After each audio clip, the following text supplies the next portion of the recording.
بسم الله الرحمن الرحيم. رب اشرح لي صدري ويسر لي أمري واحلل عقدة من لساني يفقهوا قولي. اللهم لا سهل إلا ما جعلته سهلا وأنت تجعل الحزن إذا شئت سهلا. ربي يسر ولا تؤسر. اللهم فقهنا في الدين. اللهم فقهنا في الدين. اللهم إني أسألك علما نافعا ورزقا طيبا وعملا متقبلا. اللهم أن تجعل القرآن ربيع قلوبنا وجلاء حزننا وذهاب همنا آمین یا رب العالمین۔ اللہ تعالی ہم سب کے دلوں میں قرآن کی محبت پیدا کر دے، اللہ کی محبت پیدا کر دے، نبی کی محبت پیدا کر دے۔ چلیے آیت نمبر 121 سے دیکھتے ہیں۔ پارہ نمبر 4 ہے ہمارا، سورہ آل عمران۔ چیٹ باکس میں ڈال دیجئے۔ چلیے اب یہاں پر جو شروع ہو رہی ہے آیت، وَإِذْ غَدَوْتَ مِنْ أَهْلِكَ، اور جب آپ نکلے صبح سویرے اپنے گھر والوں کے پاس سے، تُبَوِّئُ آپ بٹھاتے تھے، مؤمنین مومنوں کو، مقاعدہ مورچوں پر، مقاعد بیٹھنے کی جگہ، للقتال لڑائی کے لیے، واللہ سمیع علیم، اور اللہ تعالیٰ خوب سننے والا اور جاننے والا ہے۔ اب یہ دیکھیے کہ یہ آیت نمبر 121 ہے۔ اب آپ اس کو ایسے ہی ٹرانسلیشن کے ساتھ پڑھیں گے کہ جب آپ نکلے اپنے گھر والوں کے ساتھ اور اپنے گھر والوں کے پاس سے، اور آپ بٹھا رہے تھے مومنوں کو مورچوں پر لڑائی کے لیے، اور اس سے آپ کو کیا سمجھ آ رہا ہے؟ سمجھ کبھی بھی نہیں آئے گا آپ کو جب تک آپ کو تفسیر کا نہیں پتا ہوگا نا، تو آپ کو نہیں سمجھ آئے گا کہ یہ کون سی بات چل رہی ہے، کیا بات چل رہی ہے، کس کانٹیکٹ میں بات چل رہی ہے، کیا بات ہو رہی ہے یہاں پر۔ تو اس کے لیے ایسے آپ کو تفسیر پتہ ہونی چاہیے کہ آپ جیسے ہی ایسی آیتوں پر سے گزریں جن کے بارے میں آپ کو معلوم ہونا چاہیے کہ یہ کب کی بات ہے، کیوں آئی ہے یہ بات، کب نکلے تھے آپ، کیا ریزن تھا، کیا بات ہو رہی ہے یہاں پر۔ تو اب یہ یہاں پر تھوڑا سا اس کا پس منظر دیکھتے ہیں، اس کا بیک ڈراپ دیکھتے ہیں کہ یہاں پر یہ کب کی بات ہو رہی ہے۔ تو یہ اصل میں غزوہ احد کا پس منظر ہے یہاں پر، اور یہ یہاں پر اب جیسے کہ آپ کو پتہ ہے غزوہ احد یہ یہاں پہ سے ایک نیا مضمون شروع ہو رہا ہے اب، اور یہ غزوہ احد جو ہے رمضان، اب یہ پہلے تو آپ دیکھیے کہ غزوہ بدر جو سب سے پہلی جنگ تھی، غزوہ بدر جو ہے کب ہوئی تھی، کتنے رمضان کو ہوئی تھی؟ دیکھتے ہیں کس کس کو یاد ہے۔ ہمیشہ رمضان میں ریمائنڈرز ڈالتی رہتی ہوں۔ Very good Noreen, fast, very good. 17 رمضان سب سے پہلا عالم زکیہ اور نورین کا، ویری گڈ۔ اور ہجری کتنے تھے، کتنے ہجری تھے؟ ویری گڈ ویری گڈ سارا، Ghazala Atiq, very good excellent. نہیں، 2 ہجری، 2 ہجری، رمضان 17 رمضان 2 ہجری میں غزوہ بدر ہوا تھا، اور قریش مکہ کو وہاں پر بہت ہی بری شکست حاصل ہوئی تھی، ہار گئے تھے نا ان لوگ بری طریقے سے۔ تو ابو جہل اس میں مارا گیا تھا، ان کا جو سردار تھا۔ تو اس وقت تو جنگ بدر کا جو سردار تھا، جو مین جو لیڈر تھا جنگ بدر میں، تو وہ کون تھا؟ ابو جہل تھا، تو وہ مارا گیا تھا۔ اب اس کی موت کا بدلہ ان لوگوں کو لینا تھا، تو ان لوگوں کے دل میں ایک آگ سی بھڑک رہی تھی۔ اب یہ جو 1 سال، ٹھیک 1 سال کے بعد ان لوگوں نے کیا کیا کہ اب وہ جنگ کے لیے ان لوگوں نے تیار کیا اپنے آپ کو، اور یہاں پر شوال 3 ہجری میں یہ لوگ جنگ احد کے لیے ان لوگوں نے اپنے آپ کو تیار کر لیا، اور جنگ کے لیے انہوں نے پریپئر کر لیا اپنے آپ کو۔ تو یہاں پر اسی کی بات ہو رہی ہے۔ اور جنگ احد میں کون تھا لیڈر؟ ابو سفیان تھا۔ اور بعد میں جن کے بارے میں آتا ہے کہ جنہوں نے پھر اسلام قبول کر لیا، ابو سفیان نے، جن کے بارے میں آتا ہے کہ وہ بہت زیادہ پھر انہوں نے اسلام کی مدد کی اور انہوں نے اسلام قبول کر لیا۔ اور جو ہم پڑھتے ہیں کہ یزید جو ہے انہی کے بیٹے ہیں ابو سفیان کے۔ تو یہاں پر اب یہ کیا ہوا کہ ان لوگوں کے دل میں 1 سال سے یہ لوگ مطلب دشمنی جو تھی ان کے دلوں میں مسلمانوں کی، تو یہ ان کے خلاف یہ کیا کر رہے تھے، پلاننگ کر رہے تھے 1 سال میں بیٹھ کر کہ اب کیا کرنا ہے، کیسے کرنا ہے، ان کو بدلہ تو لینا تھا نا کسی نہ کسی طریقے سے۔ تو اب اب انہوں نے کیا کیا کہ شوال 3 ہجری میں قریش کا یہ 3000 کا افراد کا لشکر لے کر ابو سفیان کیا کیا، جنگ احد کے میدان میں پہنچ گیا۔ اور یہاں پر آپ دیکھیے کہ اس وقت آپ صلی اللہ علیہ وسلم کی کیا طرف کیا تھا، رسول اللہ صلی اللہ علیہ وسلم نے صحابہ سے مشورہ کیا کہ یہ جنگ مدینہ میں رہ کر لڑی جائے یا باہر کھلے میدان میں لڑی جائے؟ تو آپ صلی اللہ علیہ وسلم کی خود ذاتی رائے کیا تھی؟ کہ مدینہ میں رہ کر لڑی جائے، اور یہ پہلا موقع تھا کہ عبداللہ بن ابئی جو تھا، کون تھا عبداللہ بن ابئی؟ منافق، جو سردار تھا منافقوں کا، وہ تھا، وہ بھی یہی چاہتا تھا کہ مدینے میں رہ کر جنگ لڑی جائے۔ تو اس کے اتفاق ایسا ہوا پہلی بار کہ حضور کی رائے اور اس کی رائے دونوں کے دونوں برابر موافق ہو گئی، ایک جیسی ہو گئی۔ مگر جو پرجوش اور جوان مسلمان تھے، جنہیں جنگ بدر میں موقع نہیں ملا تھا شرکت کرنے کا، تو ان کو کیا تھی؟ ان کو یہ شوق تھا کہ ہم شہادت، ان کو مشاق شہادت ان کو بے چین کر رہا تھا، اور اس بات پر وہ اصرار کر رہے تھے کہ نہیں، ہم جا کر کھلے میدان میں مقابلہ کریں گے، تاکہ دشمن ہماری نسبت یہ نہ سمجھے کہ کمزور ہے یا بزدل ہے، یہ وہیں پر بیٹھ کے لڑ رہے ہیں، تو یہ نہ سوچے۔ تو اسی سلسلے میں یہ بات آ رہی ہے کہ آپ صلی اللہ علیہ وسلم گھر سے تشریف لے کر نکلے اور زرہ پہن کر نکل گئے۔ جیسے ہی لوگوں نے یہ کہا، کچھ نوجوانوں نے، کہ نہیں نہیں ہم وہاں جا کر میدان میں جا کر لڑیں گے، تو آپ صلی اللہ علیہ وسلم کیا کیے کہ اپنی زرہ پہن کر باہر نکلے۔ اور بعض لوگوں کو یہ خیال ہوا کہ کہیں ہم نے آپ صلی اللہ علیہ وسلم کی مرضی کے خلاف باہر نکلنے پر مجبور تو نہیں کر دیا۔ تو انہوں نے کہا یا رسول اللہ، اگر آپ کا ارادہ نہ ہو تو ہم یہیں تشریف ہم یہیں رکھ لیں گے، مطلب ہم یہیں لڑ لیں گے جنگ کو۔ تو آپ نے فرمایا ایک پیغمبر کو یہ مناسب نہیں کہ وہ ہتھیار لگائے اور جنگ کیے بغیر اتار دے۔ تو یہاں پر بتایا جا رہا ہے کہ آپ صلی اللہ علیہ وسلم گھر سے نکلے تو یہ کس وقت کی بات ہے؟ یہ اس وقت کی بات ہے جب جنگ احد کے لیے آپ نکلے، اور آپ زرہ پہن کر نکلے، اور آپ صلی اللہ علیہ وسلم سب کو مورچوں پر لڑائی کے لیے بٹھا رہے تھے۔ تو یہاں پر اب تیاری ہو رہی ہے۔ تو یہاں پر عبداللہ بن ابئی کا بھی کردار سامنے آتا ہے کہ جب آپ مدینہ سے باہر نکلے تو تقریباً 1000 آدمی تھے آپ کے ساتھ۔ تو اب یہ دیکھیے کہ ان لوگوں کے کتنے ہیں، قریش کے کتنے ہیں؟ 3000، اور مسلمانوں کے کتنے ہیں؟ 1000۔ اور عبداللہ بن ابئی تقریباً 300 آدمیوں کو، جن میں سے بعض مسلمان بھی تھے، ساتھ لے کر راستے سے ہی واپس لوٹ گیا۔ اب نکلے تو تھے 1000، لیکن عبداللہ بن ابئی نے کیا کیا کہ راستے میں لوگوں کو بہکایا کہ نہیں نہیں، یہ جب ہماری بات نہیں مانی گئی تو ہم ان کا ساتھ کیوں دیں، ایسے ایسے کر کے کچھ لوگوں کو بہلا پھسلا کر 300 لوگوں کو وہ اس راستے سے واپس لے کر آ گیا۔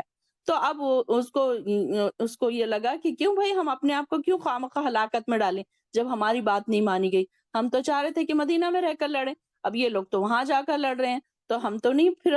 تو یہ کیا اس نے کہ اب آپ صلی اللہ علیہ وسلم نے کیا کیا، 700 لوگوں کا لشکر لے کر، مجاہدین جو تھے 700 مجاہدین، ان کا لشکر لے کر جنگ میں پہنچ گئے، اور سب کو صفوں کے ساتھ ترتیب دے کر بٹھا رہے تھے، ہر ایک دستے کو اس کے مناسب ٹھکانے پر بٹھایا، اور فرمایا کہ جب تک میں نہ کہوں جنگ نہ شروع کی جائے۔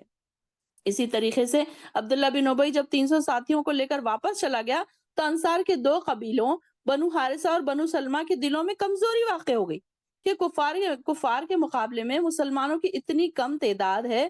تب وہ لوگ ڈرنے لگے کہ اب یہ کیسے ہوگا، مگر چونکہ سچے مسلمان تھے اس لیے اللہ تعالیٰ نے ان کے دلوں کو مضبوط کر دیا، اور یہ آیت اس میں نازل ہو رہی ہے۔ آگے ہم دیکھیں گے کہ کیسے ان کے اللہ تعالیٰ نے ارادوں کو مضبوط کیا اور کیسے ان کی پھر مدد فرمائی، انشاءاللہ ہم دیکھیں گے۔ تو یہ اس کا پس منظر ہے کہ یہ جب آپ صلی اللہ علیہ وسلم گھر سے نکلے، اب آپ جب ناظرہ پڑھیں گے نا اگلی بار، تو جیسے ہی آپ دیکھیں گے کہ یہ آیت آ رہی ہے وَإِذْ غَدَوْتَ مِنْ أَهْلِكَ تُبَوِّئُ، تو یہاں پر آپ جیسے ہی دیکھیں گے ٹرانسلیشن آپ دیکھیں گے، ضروری ہے کہ آپ کو ٹرانسلیشن دیکھنا پڑے گا، کیونکہ ابھی تک آپ لوگوں نے ٹرانسلیشن یاد نہیں کیا۔ اگر آپ ٹرانسلیشن یاد کر لیں گے نا تو آپ ناظرہ بھی پڑھتے رہیں گے تو آپ کو ٹرانسلیشن بھی یاد آ جائے گا، اس کے ساتھ ساتھ تفسیر بھی یاد آتی جائے گی۔ تو اسی لیے میں آپ لوگوں کو بار بار اپنے اس بات پر میں آپ کو بار بار آپ کو کہتی رہتی ہوں کہ آپ لوگ پلیز آپ ٹرانسلیشن یاد کرنے کی کوشش کیجئے۔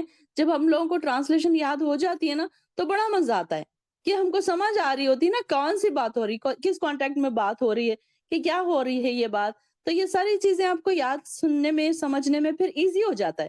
اب آپ کو یہ نہیں کہ آپ کھولیں گے تفسیر کھولیں گے، اب وہ تفسیر کی کتاب ادھر رکھی ہے، چلو ٹھیک ہے میں بعد میں دیکھ لوں گی، نہیں، بلکہ آپ ناظرہ بھی پڑھیں تو آپ کو ہر آیت سمجھ میں آنا چاہیے کہ یہ کس بارے میں بات ہوئی تھی، اس کا پس منظر کیا ہے، کیا ہم پڑھ رہے تھے، کیا ہم نے اس کے بارے میں پڑھا تھا، یہ سارا آپ کو آنا چاہیے۔ اب دیکھیے نا کہ ہم اس کتاب کو پڑھتے پڑھتے تو ہم 50 سال کے ہو گئے، 40 سال کے ہو گئے، کیا اتنا بھی ہم نہیں پڑھ سکتے؟ اس کتاب میں سمجھ نہیں سکتے؟ ایک ہی کتاب تو ہے، ہماری کوئی کورس بک میں 10 کتابیں نہیں ہیں جو ہر سال چینج ہو رہی ہیں۔ اسکول کی کتابیں دیکھیے کہ ہر سال ہم چینج ہوتی ہے ہماری بکس، اور تھوڑی آگے آگے کا ہم کو آتا ہے، پھر ہم پڑھتے ہیں، پھر ہم پاس ہوتے ہیں، پھر ہم ٹاپ کرتے ہیں۔ تو کیسے ہم نے محنتیں کی؟ اور کیا ہم ایک کتاب کو اتنے اچھے سے نہیں پڑھ سکتے کہ ایک آیت ہمارے سامنے سے گزرے اور ہم اس کو پرفیکٹلی سمجھنے لگے اور سمجھانے لگے؟ ایٹ لیسٹ اپنے بچوں کو اب ہم سمجھانے والے بنے نا، کہ دیکھو یہ کوئی بچوں کو ہم آپ پڑھا رہے ہیں نا، ذرا پڑھا رہے ہیں اپنے بچوں کو، تو آپ بتا سکتے ہیں ان کو کہ دیکھو بیٹا اس میں یہ آیت میں یہ بتایا جا رہا ہے، تو ہمیں معلوم ہوگا تو بتائیں گے نا۔ تو کیسے ہم نے پڑھا؟ 50 سال سے ہم پڑھ رہے ہیں، 40 سال سے ہم پڑھ رہے ہیں، ایک ہی کتاب ہم پڑھ رہے ہیں، بار بار ریپیٹ کر رہے ہیں، اب تک تو ہمیں ساری چیزیں یاد ہو جانی چاہیے تھی۔ اپنے آپ سے سوال کیا کریں، کیا میں نے کیا؟ کتنے سال میں نے پڑھے اس کتاب کو اور کیا میں نے یاد کیا؟ کچھ بھی نہیں۔ تو دوسروں کو بتانے کی بات نہیں ہے، بلکہ ہم کو خود اپنے آپ میں شرمندگی ہونی چاہیے کہ ہم دنیا کی تو کتابیں پڑھ لیتے ہیں، ماسٹرز کر لیتے ہیں، پی ایچ ڈی کر لیتے ہیں، بیچلرز کر لیتے ہیں، ہم اتنے سبجیکٹس ہم نے پڑھ لیے، سائنس بھی ہمیں آتی ہے، انگلش بھی ہمیں آتی ہے، میتھس بھی ہمیں آتا ہے، سب کچھ ہمیں آتا ہے، لیکن ایک آیت، اب دیکھیے نا، اگر یہ آیت نمبر 121 اگر ہم پڑھ لیں ایسے ہی ناظرہ میں، تو ہمیں یہ آنا آتا تھا ہم کو؟ اگر ہم تفسیر نہیں سنتے ہیں، کلاس میں نہیں بیٹھے ہیں، تو ہم کو کہاں آتا تھا یہ کہ کس بارے میں بات ہو رہی ہے؟ تو یہاں پر اس طریقے سے ہمیں آنا چاہیے، یہ یاد رکھیے آپ لوگ۔ آگے دیکھیے آیت نمبر 122 دیکھیے، اِذ ہمت، جب ارادہ کیا، طائفتانی، دو گروہوں نے، منکم، تم میں سے، ان تفشلا، یہ کہ بزدلی کریں۔ کون سے دو گروہ ہیں یہ؟ مسلمانوں کے ہی۔ واللہ ولیہما، حالانکہ اللہ ان کا دوست ہے۔ اب یہ دو گروہ کیسے ہو گئے؟ دونوں بھی مسلمان ہیں، لیکن ایک جو گروہ تھا وہ ذرا ڈر رہے تھے کہ اب اتنے کم لوگ ہیں، پہلے تو 1000 تھے، اب 700 ہی رہ گئے، آپ کیا کریں گے؟ کیسے لڑیں گے ان سے؟ وہ تو 3000 کا لشکر ہے۔ تو یہاں پر دو گروہ بھی کون سے ہیں؟ مسلمانوں کے ہی ہیں، لیکن اللہ تعالیٰ دوست ہے ان کا، ولیہما۔ یہ بھی دیکھیے نا کتنی بڑی بات ہے، کیسے وہ مجاہدین تھے، اس لیے اللہ کے لیے نکلے تھے، اپنی جانوں کو اپنی ہتھیلیوں پر لے کے نکلے تھے نا، اس لیے اللہ تعالیٰ نے ان کے لیے ایسا الفاظ یہاں پر استعمال ہوا ہے۔ دیکھیے قرآن میں ہمارے لیے کب ہوگا ایسا؟ کب ہم ہوں گے ولیہما؟ کب ہوں گے ہم اللہ کے دوست؟ ہم تو کوئی محنتیں نہیں کرتے، ہم تو بیٹھے ہیں آرام سے، سکون سے، بس ہم نے کبھی ایک رکوع پڑھ لیا، کبھی ایک پارہ پڑھ لیا، تو ہم بڑے خوش ہو گئے کہ نہیں میں تو روز ایک پارہ پڑھتی ہوں، میں 5 نمازیں بھی پڑھتی ہوں۔ یہ کیا محنت ہے؟ دیکھیے ان کی محنت کیسے نکلے، دھوپ ہے، سردی ہے، گرمی ہے، کھانے کو نہیں ہے، چلنے کو نہیں ہے، سفر کے لیے ان کے پاس کوئی چیزیں نہیں ہیں، ہتھیار نہیں ہے، اور نکل گئے اللہ کے راہ میں۔ تو کیسے اللہ تعالیٰ نے بھی ان کے لیے الفاظ استعمال کیے، واللہ ولیہما، کہ اللہ ان کا دوست تھا۔ اللہ اکبر، کتنی بڑی بات ہے کہ کسی کا دوست اللہ بن جائے۔ اللہ تو ہمارا بھی دوست بن جا۔ ہم جب بھی ایسے الفاظوں سے گزرے، جب بھی ایسی آیتوں سے گزرے نا، تو وہاں پر ہم حرص بھی کریں نا، اللہ ہمارا بھی تو دوست بن جائے، تو کیا ہی اچھی بات ہوگی، ہمارے سب کام آسان ہو جائیں گے۔ جس کا اللہ تعالیٰ دوست ہوتا ہے، آپ سوچیں کہ کتنی اچھی ہوتی ہوگی نا بات، کہ اللہ تعالیٰ ان کی زبان سے نکلنے سے پہلے ان کے دل میں، آپ کبھی کبھی سوچیں کہ کبھی کبھی آپ کوئی چیز دل میں سوچتے ہیں، اللہ تعالیٰ پوری کر دیتا ہے۔ تو اللہ تعالیٰ کا دوست بن جائیے، اللہ تعالیٰ کو اپنا دوست بنا لیجئے، محنتیں کرنا پڑے گا، ایسے نہیں ہوگا کہ آسانی سے ہم بیٹھ رہے ہیں، ہم اللہ تعالیٰ ہمارا دوست بن جائے گا، بس ہم نے ٹوٹی پھوٹی 5 نمازیں پڑھ لی، 1 سال میں روزے رکھ لیے، نہیں، بلکہ اللہ کے نیک بندے کیسے ہوتے ہیں؟ دن اور رات اللہ کو خوش کرنے کی کوشش، میں یہ بھی کر لوں، میں وہ بھی کر لوں، میں کیا کیا کر لوں تو اللہ تعالیٰ مجھ سے خوش ہو جائے، میں اس سے رک جاؤں، میں اس سے رک جاؤں، نیکی کے کام کرنے کے ساتھ ساتھ گناہوں سے رکنا بھی ہے، تب ہم اللہ کے دوست بن سکیں گے۔ اللہ تو ہمیں اپنا دوست بنا لے۔ اللہم انی اسألک حبک، اللہ میں تیری محبت چاہتی ہوں، اللہ تو ہمارا دوست بن جا۔ وعلی اللہ فلیتوکل المؤمنون، اور اللہ ہی پر چاہیے کہ توکل کریں مومن۔ یہاں پر ان کو بتایا جا رہا ہے کہ کوئی ڈرنے کی ضرورت نہیں ہے، اللہ پر توکل کرو، بھلے ہی اگر تم لوگ کم ہو تو، لیکن پھر بھی ضرورت کیا ہے؟ اللہ پر توکل۔ اب نبی ساتھ میں ہے، مومن ہے، اللہ ان کا دوست ہے، کیا اللہ تعالیٰ ان کو ہارنے دے گا؟ کیا اللہ تعالیٰ ان کی مدد نہیں کرے گا؟ تو ان کو یہ بتایا جا رہا ہے کہ اللہ تو دوست ہے ان کا، دونوں کا دوست ہے، اللہ کے بندے ہیں نا، مجاہدین ہیں، نبی کے ساتھ نکلے ہیں تو اللہ تعالیٰ تو دوست ہے ان کا، تو ان کو کیا چاہیے کہ اس پر اپنی تعداد پر بھروسہ نہ کریں، کہ انسان کیا کیا کہتا ہے، جو تعداد کو بہت زیادہ اہمیت دیتا ہے نا، کہ وہ اتنا زیادہ، اتنا فگر کو ذرا اہمیت دی جاتی ہے نا، کہ اتنے زیادہ ہے اتنے کم ہے۔ اب یہاں پر بھی وہی ہے، مسلمان تھوڑے سے کمزور پڑ رہے تھے کہ نہیں وہ تو 3,000 ہے، ہم تو 1,000 تھے، اب اس میں سے بھی 700 رہ گئے، اب کیا بنے گا ہمارا؟ تو فگر کو نہیں بلکہ اللہ پر توکل، کیونکہ جبکہ ہم نے پیچھے بھی دیکھا غزوہ احد میں بھی کیسے مسلمان مٹھی بھر کے مسلمان تھے، لیکن اللہ تعالیٰ نے کیسے ان کو فتح نصیب کی، کیونکہ ان کے ارادے سے بلند تھے، ان کا توکل اللہ پر تھا۔ تو آج جنگیں نہیں ہیں، آج ہمیں جنگوں میں نہیں جانا ہے، لیکن اس جنگ سے ہمیں کیا سبق ملتا ہے؟ کیسے ان کے توکل تھے، کیسے ان کے بھروسے تھے اللہ کے اوپر، کہ وہ نکل گئے اللہ کی راہ میں، کہ اللہ بس ہے ہمارے ساتھ، ہم کو اللہ تعالیٰ فتح ضرور دے گا۔ تو ہماری بھی یہ کام ہے، ہمیں بھی ان چیزوں سے یہ سبق، اب ہمیں تو کوئی جنگ پہ جانا نہیں ہے، اب ہمارے لیے تو کوئی جنگیں نہیں ہیں، تو دیکھیے کہ ہمیں تو ہر دنیا میں، ہمارے روزمرہ کی زندگی میں دیکھیے کئی ایسی جنگیں ہیں جو ہم لڑتے ہیں، جس پر ہمارا توکل ہے یا نہیں ہے خود سوچ لیجئے۔ کئی بار ہم سوچتے ہیں اب کیسے ہوگا، اب کیا ہوگا، اب میں کیا کروں؟ نہیں، بلکہ یہ سوچے کہ اب ہے نا اللہ، جیسے کہ کل بھی نورین نے بتایا تھا کہ ہر جگہ پر، ہر میدان میں مجھے ایسے لگ رہا ہے، باقی ساری بہنوں کو بھی ایسا لگتا ہوگا، لیکن انہوں نے جب شیئر کیا اس بات کو کہ ہمیں ایسا لگ رہا ہے کہ اللہ ہے نا، بہت ساری بہنوں نے یہ اب ان کے اندر یہ توکل آ گیا کہ کتنے بھی مشکل سے مشکل حالات آ جائیں، پھر انسان کو لگنے لگا ہے نا کہ اللہ ہے نا، ہمارے لیے بھی یہ ایک جنگوں سے کم نہیں ہے، یہ ہمارا جو دنیا میں جو ہم رہ رہے ہیں، گھر ہے ہمارا، ہمارا گھر جو ہے، ہمارے بال بچے، ہمارے رشتہ دار، یہ بھی ہمارے لیے ایک جنگوں سے کم نہیں ہے، ہمارے لیے ایک آزمائشوں سے کم نہیں ہے۔ کئی کئی لوگوں کے ساتھ کئی کئی آزمائشیں ہیں بھری پڑی یہاں پر، تو یہاں پر توکل ہمیں بتانا پڑے گا اللہ تعالیٰ کو کہ ہم کتنا توکل کرتے ہیں اپنے آپ پر اللہ تعالیٰ، تو اللہ تعالیٰ خود ہے نا دیکھنے والا۔ اللہ تعالیٰ پھر تو ایسے مومنوں کا تو اللہ تعالیٰ دوست ہے جو توکل پورا کرتے ہیں اللہ تعالیٰ پر، محنتیں کرتے ہیں اور بعد میں توکل بھی کرتے ہیں، اللہ تعالیٰ کی عبادتیں بھی کرتے ہیں، پھر توکل بھی کرتے ہیں کہ اللہ تعالیٰ ہے نا۔ اطمینان رہنا چاہیے انسان کو کہ اللہ تعالیٰ ہے، بس ٹھیک ہو جائے گا سب کچھ، پینک نہیں ہونا ہے۔ پہلے یہ تھا نا کہ ہم قرآن سے جب جڑے نہیں تھے، چھوٹی چھوٹی چیزوں میں پینک ہو جاتے تھے، جیسے کہ کل بھی انہوں نے کہا کہ ہم چھوٹی چھوٹی چیزوں میں، واقعی کچھ بہنیں ایسی ہیں کہ بہت پینک ہو جاتی ہیں، ڈپریشن، اینزائٹی، اب کیسے ہوگا، اب کیا ہوگا، اب کیا کریں گے، یہ ساری چیزیں آتی ہیں نا ہمارے اندر، یہ نہیں آنی چاہیے، بلکہ اللہ تعالیٰ کے اوپر توکل ہمیں سیکھنا چاہیے۔ یہ آیتیں ہمیں کیا سکھا رہی ہیں؟ توکل سکھا رہی ہیں کہ یہاں کیسے توکل کرنا ہے۔ یہ تو دیکھیے ان کے لیے کتنا بڑا ٹاسک تھا کہ یہ میدان جنگ ہے اور ان کو پتا ہے کہ ہماری جانیں ابھی گئی کہ جبھی گئی، اور کیسے تھے وہ لوگ، دوڑ دوڑ کے جا رہے تھے اللہ کے لیے، اپنی جانوں کو لٹانے کے لیے جا رہے تھے۔ ہم تو کبھی نہیں گئے اپنی جانوں کو لٹانے، ہم تو اپنی نیند بھی خراب کرنے کو تیار نہیں ہیں، ہم اپنی آرام خراب کرنے کو تیار نہیں ہے کہ میرا نہیں، یہ میرا سونے کا ٹائم ہے تو یہ ٹائم میں کلاس نہیں کروں گی، نہیں یہ ٹائم میرا آرام کا ٹائم ہے تو میں سونے کا ٹائم ہے تو میرا آرام کا ٹائم ہے، تو میرا مہمانوں کا ٹائم ہے تو مجھے جانا ہے، تو کہیں مجھے آنا ہے، تو مجھے بازار جانا ہے، تو مجھے شاپنگ کرنا ہے۔ ہم اپنے پرسنل چیزوں کو بھی تھوڑا سا آگے پیچھے نہیں کرتے اللہ کے لیے۔ تو یہ لوگ کیسے تھے؟ اسی لیے تو ایسے ہی تھوڑی اللہ تعالیٰ نے ان کو کہہ دیا واللہ ولیہما، تو اللہ تعالیٰ نے کیا دیکھا ہوگا ان کے اندر؟ ان کے توکل کو دیکھا ہوگا، ان کی محنتوں کو دیکھا ہوگا، ان کی انہوں نے جو سختیاں اٹھائی ایسی پریشانیوں کی ٹائم پر، وہ دیکھا ہوگا نا اللہ تعالیٰ نے۔ ہمارے اندر تو کوئی ایسی چیز نہیں نظر آ رہی کہ ہم جو بتائیں اللہ تعالیٰ کو کہ اللہ ہم بھی آپ کے لیے سب کر رہے ہیں، ہم بھی اپنی نیند قربان کر رہے ہیں، ہم بھی اپنا مشکل اٹھا رہے ہیں تاکہ ہم اللہ کو راضی کر لیں۔ تو یہاں پر ہر آیت کچھ نہ کچھ ہمیں سبق دیتی ہے، کہیں نہ کہیں ہمیں دعائیں مانگنے آنی چاہیے، کیسے ہم کو توکل کرنا چاہیے یہ بھی ہمیں سیکھنا ہے۔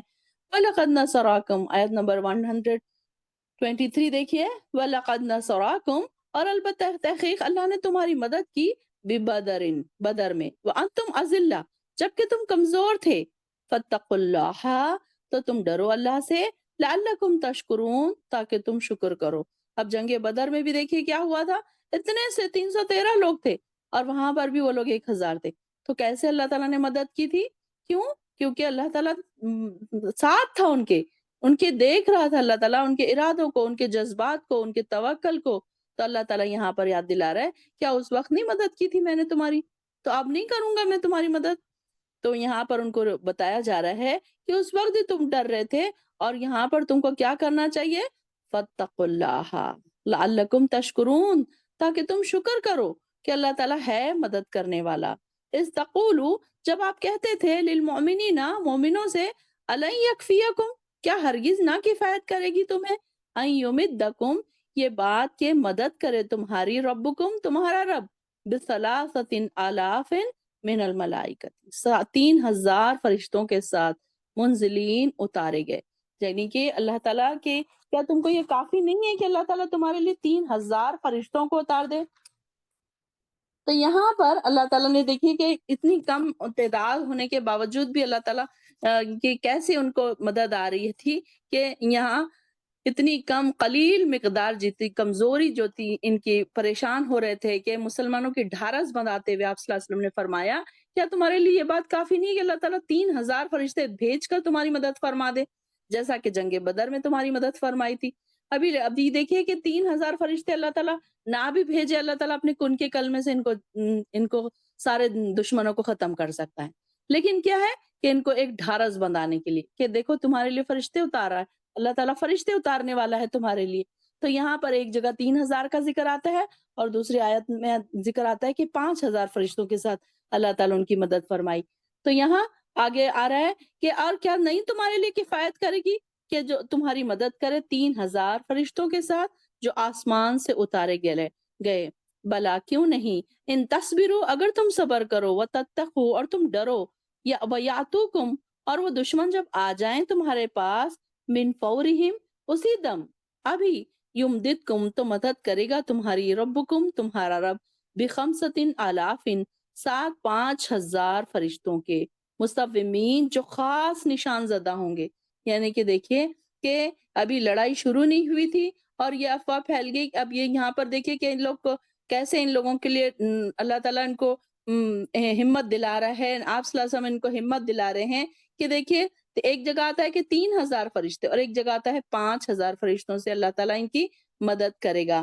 تو یہاں پر یہ ایسے فرشتے اترے تھے جو نشان زدہ تھے، یعنی کہ وہ لوگوں کو مار رہے تھے، اور ایسے لگ رہا تھا کہ لوگوں کے چہروں پر اور پیٹھوں پر ایسے چابک کے نشان نظر آتے تھے، اور وہ وہیں پر تڑپ کے مر جاتے تھے، حالانکہ ان کے آمنے سامنے کوئی لڑنے والا نہیں ہوتا تھا.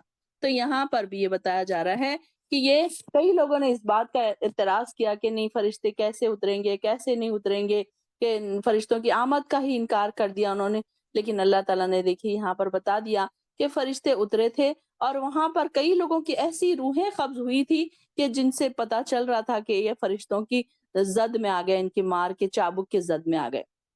تو کئی لوگوں کے پیٹھوں پر جیسے جلنے کے نشان تھے، چابک کے جو نشان تھے وہ جلنے کے نشان تھے، اور وہ تڑپ تڑپ کر مر رہے تھے جبکہ ان کے آزو اور بازو کوئی نہیں تھا. تو یہاں پر بھی یہ بتایا جا رہا ہے کہ اللہ تعالیٰ ان کی مدد کرنے والا ہے فرشتوں کے ساتھ. حالانکہ اللہ تعالیٰ چاہتا تو یہاں تک ان کو آنے کی ضرورت بھی نہیں پڑتی، وہ اللہ تعالیٰ خود ہی دشمنوں کو ختم کر دیتا. لیکن یہ دیکھیں کہ جنگ کے میدان تک جانا، ان کے بھی ارادے دیکھنا ہے اللہ تعالیٰ کو، اسے یہ بھی پتا کرنا ہے کہ کون سچے اور پکے مسلمان ہیں، کس کا یہاں پر مومنوں کا امتحان بھی تو ہے نا. اگر اللہ تعالیٰ چاہتا تو اپنے مسلمانوں کی خود ہی، اپنے نبی کی خود ہی مدد کر دیتا، انہیں وہاں جانے کی ضرورت ہی نہیں پڑتی، اتنی تکلیفیں اٹھانے کی ضرورت ہی نہیں پڑتی، بلکہ وہاں پر اللہ تعالیٰ خود ہی ان کی مدد کرتا، خود ہی دشمنوں کو ختم کر سکتا تھا اللہ تعالیٰ. لیکن نہیں، یہاں پر یہ بھی دیکھنا تھا کہ کون منافق ہے، کون مسلمان ہے، کون سچے مسلمان ہیں، کون جام شہادت پینا چاہتے ہیں، یہ ساری چیزیں اللہ تعالیٰ کو دیکھنا تھا. وَمَا جَعَلَهُ اللَّهُ، اور نہیں کیا اللہ نے، إِلَّا بُشْرَا، مگر خوشخبری، لکم، تمہارے لیے، وَلِتَطْمَئِنَّ قُلُوبُكُمْ بِهِ، اور تاکہ مطمئن ہو جائیں تمہارے دل اس سے. یہاں پر اللہ تعالیٰ خوشخبری دینا چاہ رہا تھا تاکہ تمہارے دل مطمئن ہو جائے. اب جب نبی نے یہ خوشخبری سنائی کہ اللہ تعالیٰ فرشتوں کے ذریعے فرشتے اتار کر ہماری مدد کرنے والا ہے، تو ان کے دلوں میں ایک خوشی کی لہر سی دوڑ گئی اور وہ مطمئن ہو گئے. وَمَن نَّصْرُ، اور نہیں ہے مدد، إِلَّا مِنْ عِنْدِ اللَّهِ، مگر اللہ ہی کی طرف سے، العزیز الحکیم، جو نہایت غالب اور حکمت والا ہے. اب یہاں پر دیکھیے کہ اصل مدد تو اللہ کی ہے، چاہے فرشتے اتریں چاہے نہ اتریں، تو اسی طریقے سے مدد تو اللہ کی ہی ہے ہر حال میں۔ لیقطع تاکہ وہ کاٹ دیں، ہلاک کر دیں، طرفن ایک گروہ کو، من الذین ان لوگوں میں سے جنہوں نے کفر کیا۔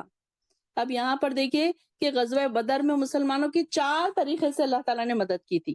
ایک تو میدان بدر میں جو اللہ تعالیٰ نے نزول ملائکہ کی تمہیں خوشخبری دی تھی، تو محض اس لیے کہ تمہارے دل مضبوط ہو جائے اور تم جم کر لڑائی کے میدان میں اترو، اور فرشتوں پر ہی کیا منحصر نہیں رہنا ہے بلکہ خود بھی انسان محنت کرے۔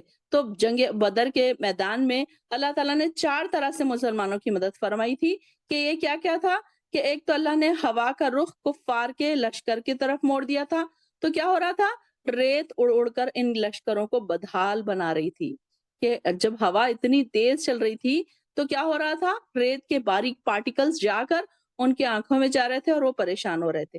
دوسرا کیا تھا کہ بارش کا نزول، جس سے کفار کے پڑاؤ میں تو پھسلن اور دلدل مچ گئی۔ بارش اتنی زیادہ ہوئی کہ ان کو بھاگنا ہی نہیں آ رہا، ان کے پیر اندر اندر دھنس رہے تھے، جبکہ مسلمانوں کے پڑاؤ میں ریت جم کر بیٹھ گئی، اب ان کے لیے کوئی مشکل نہیں ہو، اور انہیں استعمال کے لیے زیادہ پانی بھی میسر آ گیا۔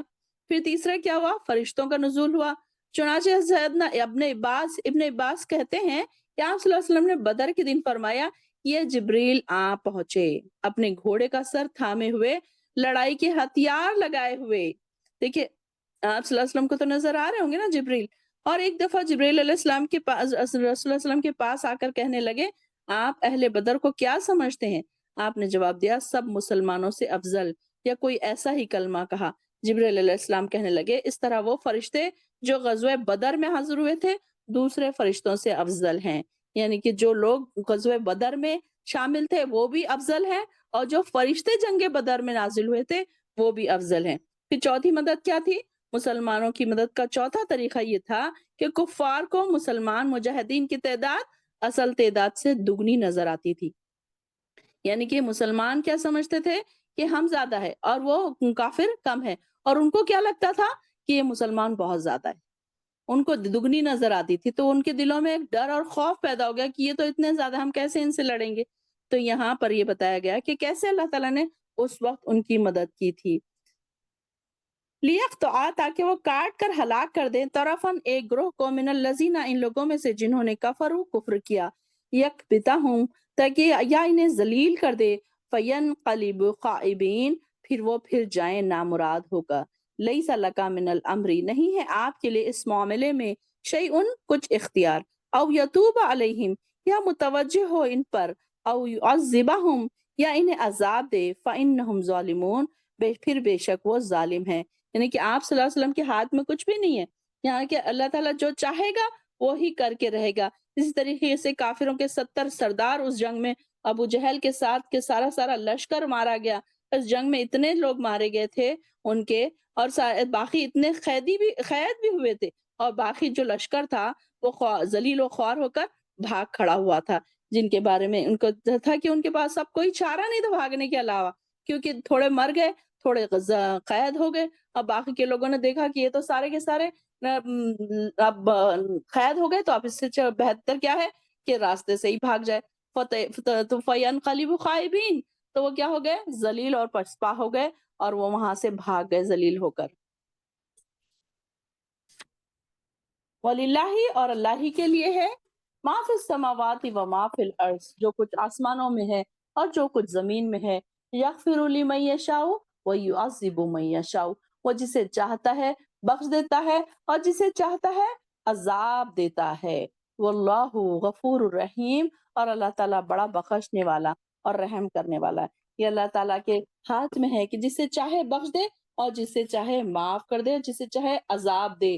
تو یہاں پر بھی یہ بات بتائی جا رہی ہے کہ کیسے اللہ تعالیٰ چاہتا جس کو، جس کے اب اس کے لیے بھی اللہ تعالیٰ کی رضا چاہیے نا، تو اللہ تعالیٰ معاف بھی کر دے گا، عذاب بھی نہیں دے گا۔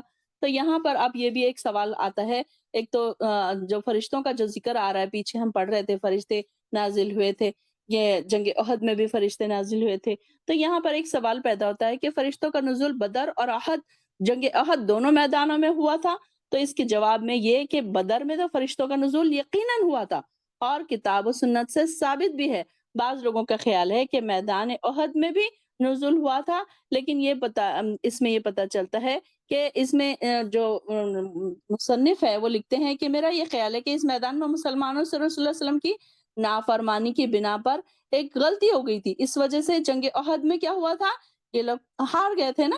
کیا وجہ سے؟ کیونکہ انہوں نے آپ صلی اللہ علیہ وسلم کی بات نہیں مانی تھی. جب آپ صلی اللہ علیہ وسلم نے ان کو کہا تھا کہ یہاں سے جب تک میں نہ کہوں کوئی بھی نہ یہاں سے ہلے، اب جو مورچوں پر ان کو بٹھایا گیا تھا، تو آپ صلی اللہ علیہ وسلم نے کہا تھا کہ اگر جنگ ختم بھی ہو جائے تو آپ لوگوں نے یہاں سے ہٹنا نہیں ہے جب تک میں آپ لوگوں کو اجازت نہ دوں.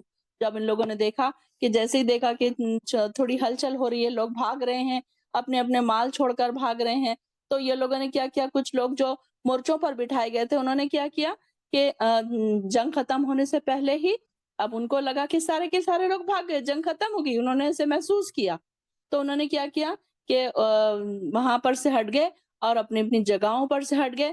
تو اللہ تعالیٰ نے پھر ان کے بارے میں کہا کہ اللہ تعالیٰ جس کو چاہے معاف کر دے اور جس کو چاہے بخش دے. تو یہ ان کی یہ غلطی تھی کہ انہوں نے کیا کیا تھا، آپ صلی اللہ علیہ وسلم کی بات نہیں مانی. اس کی وجہ سے فرشتے تو ادھر بھی نازل ہے ادھر بھی نازل ہوئے. چاہتا تو اللہ تعالیٰ ان کو بغیر فرشتوں کے بھی ان کو فتح نہ حاصل ہو سکتی تھی، لیکن اس کے باوجود بھی مسلمانوں نے ایسا بے صبری کا مظاہرہ کیا.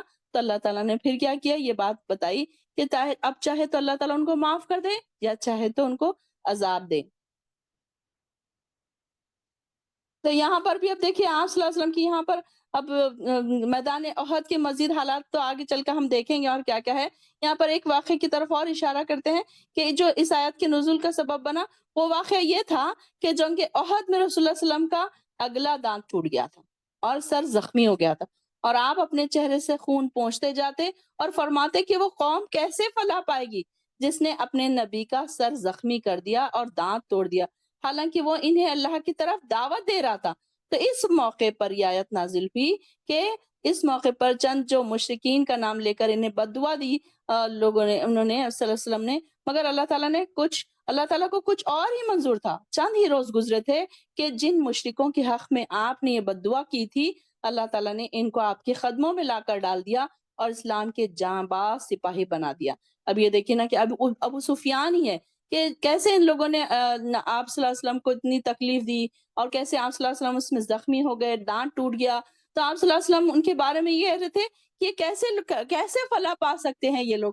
تو اللہ تعالیٰ نے کہا کہ اللہ تعالیٰ جس کو چاہتا ہے معاف کر دیتا ہے اور جس کو چاہتا ہے عذاب دیتا ہے. یعنی کہ اے نبی آپ کو نہیں پتا کہ آگے جا کر کون اسلام قبول کرے گا، کون اسلام کے لیے فائدہ مند ثابت ہوگا. کہ ایسے موقع پر جب آپ صلی اللہ علیہ وسلم ان کو بدعا دے رہے تھے تب بھی آپ کو یہ کہہ دیا گیا کہ نہیں، آپ ان کو نہیں بول سکتے کیونکہ آپ کو نہیں پتا کہ یہ کون سے لوگ جا کر پھر آگے اسلام کے خیر خواہ بننے والے ہیں. پھر وہی ابو سفیان کے بارے میں آتا ہے کہ بعد میں انہوں نے اسلام قبول کیا اور آپ کے قدموں میں آ کر پھر وہ گر گئے. تو ان کے بارے میں آ رہا ہے کہ ایسی بات کے بعد اللہ تعالیٰ نے فرمایا کہ اللہ تعالیٰ جس کو چاہے معاف کر دے، جس کو چاہے بخش دے. اب یہ دیکھیں کہ جو مسلمان آئے تھے انہوں نے آپ صلی اللہ علیہ وسلم کی بات نہیں مانی تھی.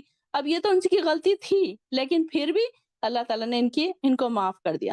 کہ اس لیے معاف کر دیا کیونکہ یہ نکلے تو تھے نا اللہ کے لیے، دوڑے تو تھے نا، مجاہدین میں تو شامل تھے نا. بھلے ہی ان سے کوئی غلطی ہوئی تھی لیکن اللہ تعالیٰ نے ان کی غلطی کو معاف کر دیا. اور پھر یہ نہیں کہا ان کے لیے کہ نہیں اب انہوں نے جو غلطی کی ہے ان کو سزا اس کی ملے گی، بلکہ اللہ تعالیٰ فرما رہا ہے کہ جس کو چاہے معاف کر دے اور جس کو چاہے پھر سزا دے. اور یا ایھا الذین، اب یہاں پر سے ایک نیا ٹاپک شروع ہو رہا ہے، انشاءاللہ اس کو ہم کل سے شروع کرتے ہیں. یہ ربا کا ٹاپک شروع ہو رہا ہے، تو اس کو یہاں پر یہ والی جو جنگ احد کا ذکر جو آ رہا ہے یہاں پر آیت نمبر 129 تک ہی ہے. تو اس میں ہی اللہ تعالیٰ فرما رہے ہیں کہ اللہ تعالیٰ جس کو چاہے معاف کر دے اور جس کو چاہے عذاب دے، وہ بخش دیتا ہے اور وہ رحم کرنے والا ہے. اللہ تعالیٰ غفور الرحیم ہے، واللہ غفور الرحیم. جب ہم اپنے بھی گناہوں کی معافی مانگے نا تو اللہ تعالیٰ سے یہی کہیں کہ اللہ تعالیٰ آپ بڑے غفور الرحیم ہیں، آپ ہمیں بھی معاف کر دیں. اس طریقے سے ہم کو ان آیتوں کے ساتھ ساتھ دعائیں مانگنے بھی آنی چاہیے کہ کیسے الفاظوں کو، قرآن کے الفاظوں کو ہم اللہ کے سامنے پیش کر کر کے اپنے لیے دعائیں مانگے، کیونکہ اللہ تعالیٰ تو بڑا غفور الرحیم ہے، اللہ تعالیٰ تو معاف کرنے والا ہے نا. تو اس طریقے سے ہم کو دعائیں مانگنی چاہیے کہ اللہ تعالیٰ تو ہمیں بھی معاف کر دے، اللہ تعالیٰ تو بڑا بخشنے والا اور رحم کرنے والا ہے. اللہ تعالیٰ نے اتنے بڑے بڑے گناہ گاروں کو بخش دیا تو کیا ہمیں نہیں بخشے گا؟ اس طریقے سے دعائیں کرنا چاہیے. تو آیت نمبر 129 تک رکھتے ہیں انشاءاللہ. کل 130 سے شروع کریں گے کیونکہ یہاں سے ایک نیا ٹاپک شروع ہو رہا ہے. وآخر الدعوانا الحمد للہ رب العالمین.